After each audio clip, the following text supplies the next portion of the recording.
आज के इस वीडियो में हम इंडियन फॉस्फेट आईपीओ के बारे में बात करेंगे। अगर आप इस चैनल को सब्सक्राइब नहीं किया है तो अभी सब्सक्राइब कर लीजिए। Incorporated in 1998, Indian phosphate limited linear alkyl benzene sulphonic acid LABSA 90% का मैन्युफैक्चर करती है। यह प्रोडक्ट मुख्य रूप से सभी टाइप के washing powders, cake, toilet cleaners और लिक्विड डिटर्जेंट में यूज किया जाता है। इसके अलावा कंपनी सिंगल सल्फर फॉस्फेट और ग्रेनुअल्स सिंगल सल्फर सल्फेट का भी मैन्युफैक्चर करती है। कंपनी का मैन्युफैक्चरिंग यूनिट राजस्थान के उदयपुर जिला के गिरवा में स्थित है। यह मैन्युफैक्चरिंग फैसिलिटी बहुत ही स्ट्रेटेजिकली चुना गया है क्योंकि इसके नजदीक कंपनी के मेन दो रॉ मटेरियल सल्फ्यूरिक एसिड 98% और रॉक फॉस्फेट अवेलेबल है। इंडियन फॉस्फेट लिमिटेड भारत के विभिन्न राज्यों में अपने प्रोडक्ट का सप्लाई करती है, जैसे कि पंजाब, बिहार, गुजरात, हरियाणा, मध्य प्रदेश, महाराष्ट्र, राजस्थान, उत्तर प्रदेश, हिमाचल प्रदेश, वेस्ट बंगाल और उत्तराखंड। इंडियन फॉस्फेट आईपीओ एक NSE SME आईपीओ है जिसमें कंपनी 67 करोड़ 36 लाख रुपए मार्केट से रेज करेगी।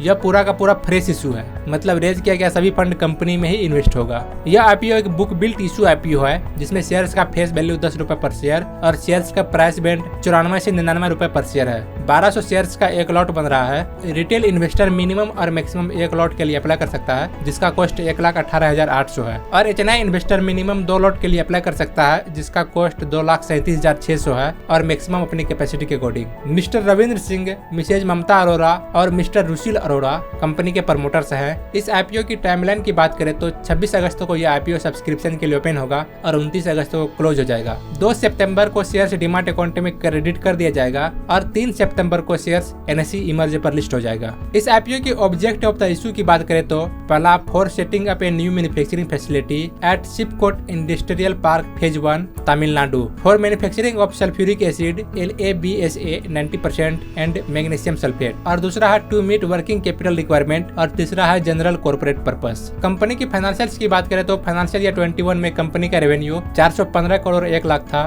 फाइनेंशियल ईयर 22 में कंपनी का revenue 558 crore 38 lakh. Financial year 23 में कंपनी का रेवेन्यू 7 से 70 करोड़ 93 लाख और फाइनेंशियल ईयर 24 में कंपनी का रेवेन्यू 717 करोड़ 57 लाख। पिछले 4 फाइनेंशियल ईयर में लास्ट 3 फाइनेंशियल ईयर का रेवेन्यू बढ़ता ही गया, लेकिन फाइनेंशियल ईयर 2024 में कंपनी का रेवेन्यू थोड़ा सा डाउन हुआ। वहीं पर प्रॉफिट आफ्टर टैक्स की बात करें तो फाइनेंशियल ईयर 21 में कंपनी का profit after tax 5 crore 9 lakh. Financial year 22 में 16 करोड़ 16 लाख। फाइनेंशियल ईयर 23 में 16 करोड़ 59 लाख और फाइनेंशियल ईयर 24 में 12 करोड़ 10 लाख। कंपनी का रेवेन्यू और प्रॉफिट आफ्टर टैक्स दोनों ही फाइनेंशियल ईयर 2024 में डाउन हुआ है। कंपनी के ऊपर टोटल डेट की बात करें तो 31 मार्च 2024 के अंत में कंपनी के ऊपर टोटल डेट 40 करोड़ 23 लाख का था और 31 मार्च 2023 के अंत में कंपनी के ऊपर टोटल डेट 15 करोड़ 35 लाख का था। मतलब कि पिछले 1 साल में कंपनी के ऊपर टोटल डेट लगभग 2 गुना से भी ज्यादा हुई है। कंपनी की कुछ फाइनेंशियल मैट्रिक्स की बात करें तो price to book value ratio 2.23 है और प्रॉफिट आफ्टर टैक्स मार्जिन 1.91 है। इस आईपीओ के GMP यानी ग्रे मार्केट प्रीमियम की बात करें तो 25 अगस्त को इस आईपीओ का ग्रे मार्केट प्रीमियम 90 रुपए पर शेयर था,